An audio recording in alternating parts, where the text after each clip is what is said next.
Hello लोगोफोर आंनि बे बड स्मार्ट टेक्नोलॉजी चेनेलाव नोंथांमोनखौ बयखौबो बरायबाय।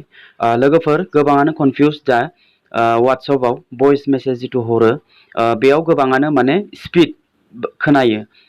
हजोंनिफ्राय जेनेबा नोंथांनाव मेसेज खालामग्रानिखौबो आरो नोंथांनिखौबो स्पीड खोनानाय मोनो। मानो होनब्ला बियो बिनि स्पीडनि माबाया 2x जाना होयो बा 1.5x जाना होयो बा 1x। अब्ला बे स्पीड खोनानो मोनदों बेयाव आं एसे प्ले खालामनानै खिन्थानि नोंथांमोननो। जेरैहाय हमनानै ला बेयाव अडियो मेसेज मोनसे दङ, बेखौ आङो प्ले खालामनानै होनि। गुड मर्निं आदै, खबरा मोजां ना? बेफोरबायदि माने स्पीडआव खोनायो। अब्ला बेखौ स्ल' माने जों जेरै रायलायो बेखौ माब्रै खोनानो बेयाव गोबाङानो मिन्थिया आरो खायफा मिन्थियो। बे गोरलैयैनो नोंथाङा बेखौ खालामनो हायो। बेखौ आं बे भिडिअनि गेजेरजों आं खिन्थागोन, नोंथाङा नायलांबानो जाबाय। बेयाव मोनसे अडियो दङ, बेखौ माब्रैहाय स्ल' खालामगोन, बिनि रायलायनायखौ माब्रैहाय मोजाङै खोनानो थाखाय जोङो खालामगोन। गोबाङानो मिन्थिया नालाय, जाय मिन्थिया बे भिडिअखौ नायनानै सोलोंनानै लानो हागोन। अब्ला बेयाव अडियो मेसेजखौ आङो बेयाव अपेन खालामबाय, बिनि उनाव आं प्ले खालामनोसै। गुड मर्निं आदै, खबरा मोजां ना?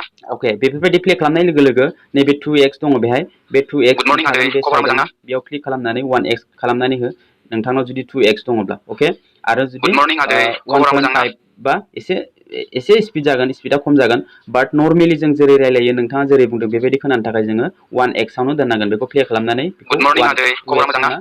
बे 1x खालामना दोननांगोन। अब्ला आं बेखौ प्ले खालामनि। 1x खालामबाय। गुड मर्निं आदै, खबरा मोजां ना? बेफोरबायदि स्ल', मिडियाम स्ल' आरो स्पीड। जुदि स्पीड थायोब्ला नोंथाङा स्ल' खालामनानैबो नोंथाङा बेखौ खोनासंनानै लानो हायो। अके लोगोफोर, बेनो बिनि ट्रिकआ। बेयाव जेबो माबा गैया। WhatsApp बेफोरबायदि माने सिगांनि भार्जनआ एसे माने जेरै हरो बिदिनो खोनायोमोन। दा बेयो आपडेटआ बे फैनाया एसे गोबावानो जाबाय। बाट गोबाङानो माने मिन्थिया नालाय आं बे भिडिअखौ बानायनानै होनाय जाबाय। अके, प्ले खालामनानै नोंथाङा नैबे 1x 2x जायगायाव प्ले खालामनानै लानो हागोन आरोखि बेफोरबायदि। अके लोगोफोर, बे भिडिअआ बेखिनियावनो। भिडिअखौ मोजां मोनदोंबा लाइक खालाम आरो आंनि चेनेलाव फार्स्ट टाइम फैदोंबा चेनेलखौ साबस्क्राइब खालामनानै बेलनि अल नटिफिकेसनखौबो अन खालामनानै होदो, जाहाथे बेफोरबायदि इनफरमेटिभ भिडिअ नोंथाङा मोनबाय थायो। अब्ला लोगो मोनगोन next video. Tata bye bye and take care.